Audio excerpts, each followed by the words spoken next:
Exame Nacional do Ensino Médio está chegando e a gente da Enem Action resolveu fazer um resumo dos temas que são importantes para você dominar a prova de linguagens. O tema de agora é modernismo. A gente vai falar um pouquinho do modernismo, afinal ele é enorme, né? Na primeira fase, ela tem o início com a Semana de Arte Moderna. E para que a Semana de Arte Moderna acontecesse, claro que os nossos artistas foram lá pesquisar, né? Em muitas coisas que estavam acontecendo fora do Brasil. Dentre elas, as vanguardas europeias. Elas trouxeram para a gente o que seria essa inovação na nossa arte e na nossa literatura. Principalmente aqui no Brasil, a influência foi do futurismo, do cubismo e do expressionismo trazido pela magistral Anita Malfatti. Nessa primeira fase, os artistas entendem que o objetivo é falar a linguagem do povo e isso levar para a literatura.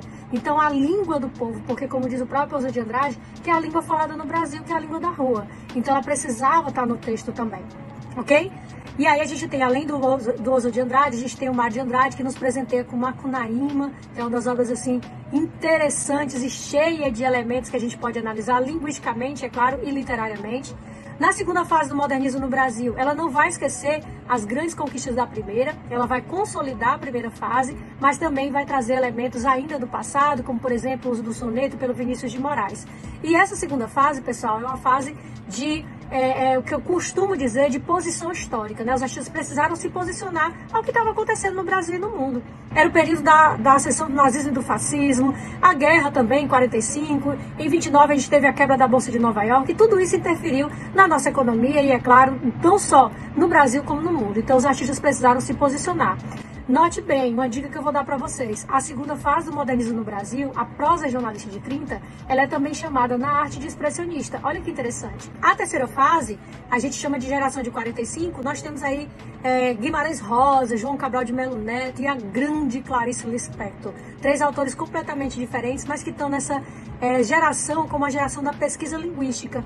De alguma forma dominaram a linguagem, criaram elementos como é o caso do neologismo, a criação de novas palavras, mas a Clarice traz o processo de epifania, tá certo? Traz a ideia do monólogo interior. O João Cabral de Melo Neto já diz o seguinte: vamos tirar o eu lírico da poesia. Então há muitas inovações nessa terceira geração.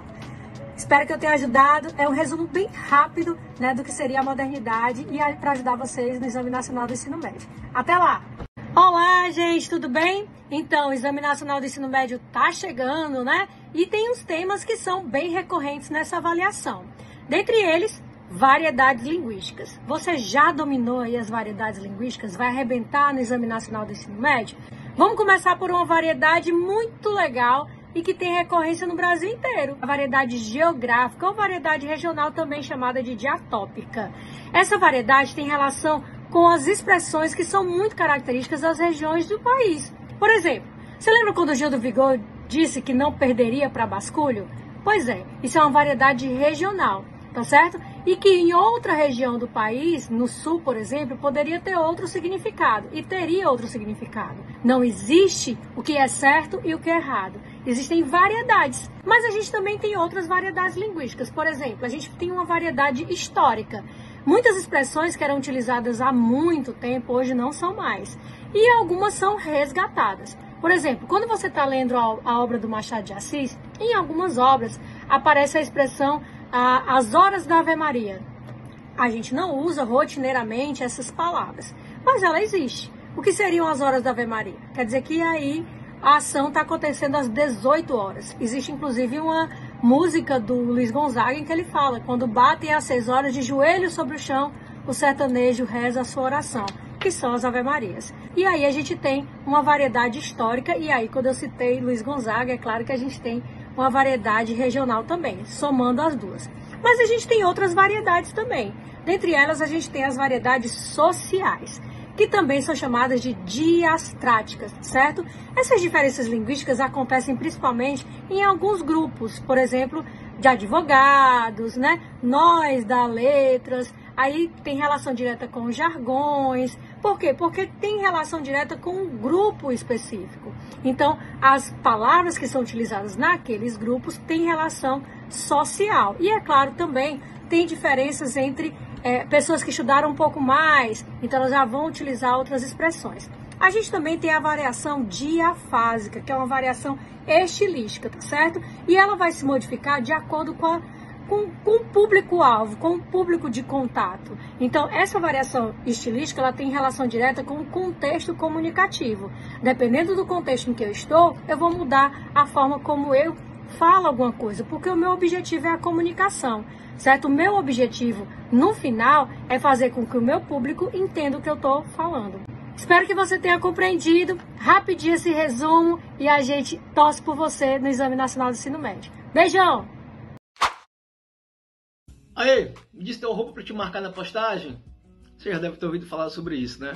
As redes sociais são mais um dos elementos dessa globalização, que para muitos estudiosos começam ali no período das grandes navegações, um processo da expansão marítima. Mas essa globalização atual, ela vai ser a partir da terceira revolução industrial, que vão permitir o desenvolvimento de outros produtos chamados de técnicos informacionais da comunicação, chamados TICs, que vão permitir a ampliação das relações econômicas, fluxos financeiros a níveis mundiais, ampliação da relação cultural. A produção, a comercialização também vão ganhar essa característica mundial, sendo viável e até mesmo chamada de produção em rede. Essa globalização ela só vai ser viável a partir também da ampliação do poder dos transportes, que vão ganhar maior capacidade e também maior velocidade. E outros elementos contidos também nessa globalização vão ser, por exemplo, os blocos econômicos, o sistema financeiro e o aumento do poder das grandes corporações empresariais chamadas aí das transnacionais. Milton Santos afirma, um dos maiores estudiosos desse assunto, que a relação entre o sistema técnico incorporado à ciência e à informação vão formar um novo espaço, chamado meio técnico científico informacional. Que também só não tem ponto positivo, também tem ponto negativo. Sociedades, nações que não vão ter recursos para poder estar inseridos nesse sistema vão ficar cada vez mais excluídos, aumentando as desigualdades e também a pobreza. Então, esse assunto é batata e está caindo no Enem e eu espero que vocês tenham gostado dessa dica. Qualquer coisa, curte, compartilha, comenta com geral aí. Valeu, galera. Tamo junto. Olá pessoal, eu sou o professor Vicente Olsen, passando aqui para dar uma dica para vocês que vão fazer o Enem em 2023, se aproxima. E essa dica é lembrar da Primeira República Brasileira, o período ali que vai de 1889 até 1930. É um período em que a gente vai ter crescimento econômico devido ao café, devido à borracha, que traz o desenvolvimento do norte, a anexação do Acre através do Tratado de Petrópolis, e também outros surtos de crescimento industrial, como o caso da Primeira Guerra Mundial e a substituição de importações que ocorrem nesse período. Outra coisa bem recorrente nesse período são as características políticas, aquelas práticas fraudulentas nas eleições, a questão do voto de cabresto, do coronelismo, do clientelismo, que é o nome chique, que a gente dá para troca de favores, são marcas também desse período.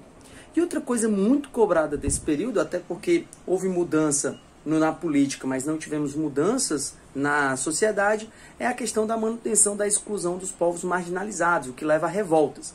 E aí no campo nós temos Canudos, contestado, e o auge do cangaço, onde o cangaço ele atinge o ápice com Lampião e outros bandos, e nós vamos ter também nas cidades essas revoltas, principalmente a revolta da chibata e a revolta da vacina. É isso, pessoal, bons estudos, confiem em si mesmos, que o Enem vai lá e vai garantir o acesso a vocês à universidade. Fala galera, beleza? Professor Marden Moura aqui com você para trazer uma dica super top para o seu Exame Nacional do Ensino Médio. Pessoal, nessa reta final é muito importante você revisar temáticas que sempre estão presentes no Exame Nacional do Ensino Médio. E uma dessas temáticas é a vertente da filosofia política.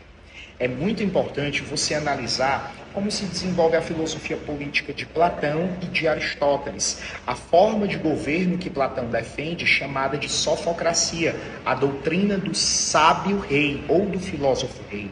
Analisar os tipos de governo para Aristóteles, os governos que são virtuosos e os governos que são corruptos. Depois, ir na Idade Média e analisar as relações que são absolutamente importantes para o período entre Estado e Igreja. Chegando à modernidade, nós temos Maquiavel com o chamado realismo político. E, por fim, analisar a filosofia política dos contratualistas, sobretudo a tríade Thomas Hobbes, John Locke e Jean-Jacques Rousseau. Analisar o que é o estado de natureza para cada um deles, os motivos que levaram ao estabelecimento do pacto ou contrato social e, por fim, qual a forma de governo para a sociedade civil, isto é, o Estado, que eles consideram a melhor.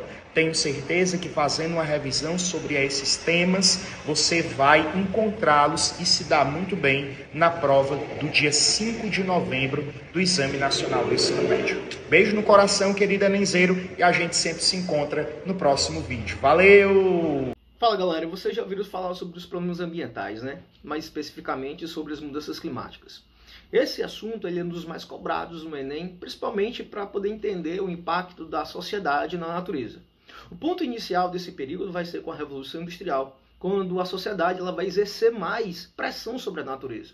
Ali para gerar produtos industrializados, energia, até mesmo alimentos.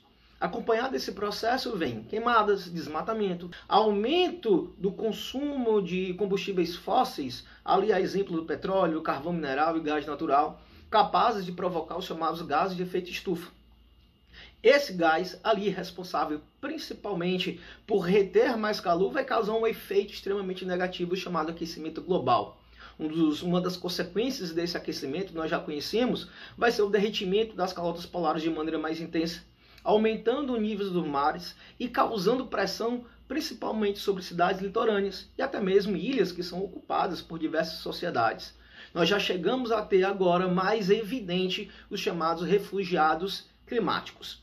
Somado a todo esse processo e também a ações ineficazes de diversos estados em relação à urgência necessária, nós estamos deixando até mesmo uma marca diretamente na natureza. Para alguns estudiosos aí, está chegando o período do antropoceno, exatamente como a sociedade ela foi capaz de interferir e infelizmente de maneira negativa no meio ambiente. Fico essa dica aí para vocês sobre o estudo, a análise de como a sociedade ela pode impactar diretamente nesse meio. Bons estudos para vocês, até a próxima. Tchau, tchau. Sou o professor Vicente Olsen de História e eu gostaria de dar uma dica para vocês que estão nessa reta final do Enem. Ele gosta muito de trabalhar a construção do Estado brasileiro, tá, pessoal? Sobre isso, o segundo reinado, período aí que vai de 1840 até 1889, que é o reinado de Dom Pedro II, ele é sempre muito cobrado. É interessante a gente lembrar a questão do crescimento econômico promovido pelo café, as tentativas dos surtos de industrialização que nós vamos ter, principalmente com o período da chamada Era Mauá, a questão da transição da mão de obra, isso é sempre muito trabalhado, como o Brasil ele vai sair lentamente, né, do processo de mão de obra escravizada para a introdução da mão de obra livre.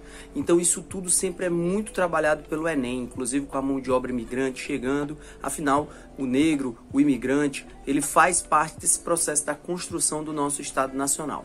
É isso, forte abraço para todos, boa prova. Até a próxima, pessoal.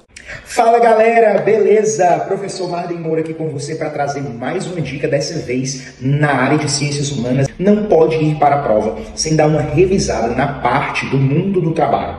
É sempre abordada com o eixo temático da sociologia no Exame Nacional do Ensino Médio. Bom lembrar dos impactos das novas tecnologias no mercado de trabalho. Impactos negativos, como, por exemplo, o desemprego estrutural. Impactos positivos, como um tipo de precisão produtiva dentro do mercado de trabalho.